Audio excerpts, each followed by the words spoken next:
எனக்கு தெரிந்த ஊழியர் பாளையங்கோட்டை பஸ் ஸ்டாண்டில் தெரு பிரசங்கம் பண்ணிட்டு வந்தார். 3 ரவுடிகள் எங்கிருந்து வந்தான்னு தெரியாது. யோ, வெளிநாட்டு மதத்தைய பரப்புறா, மத பிரச்சாரமா செய்யறா, ஜனத்தை கன்வெர்ட் பண்றியா, பலார்னு ஒருத்தன் விட்டான். ஒரு அடுத்த 2 பேரும் அடிச்சாங்க. தொப்புன்னு கீழே விழுந்தார். அவ்வளவு நேரம் இயேசுவை பற்றி அவ்வளோ பேசிட்டு வந்தவர் அடி வாங்கின உடனே முகத்தை துடைத்து கொண்டு நேர வீட்டுக்கு போயிட்டார். வீட்டில் போய் முழங்கால் போட்டார்.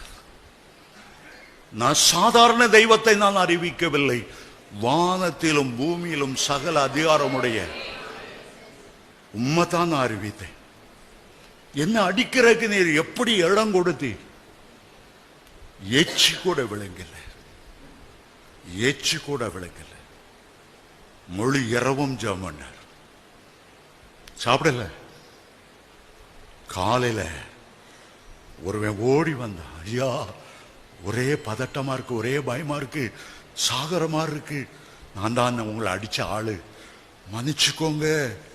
காலைல விழுந்து சொன்னா, இந்த பஸ் ஸ்டாண்டுக்கு வந்த ஒரு பஸ் எங்க 3 பேர்ல ஒருத்தன் மேல ஏறி அங்கேயே செத்து போயிட்டான்.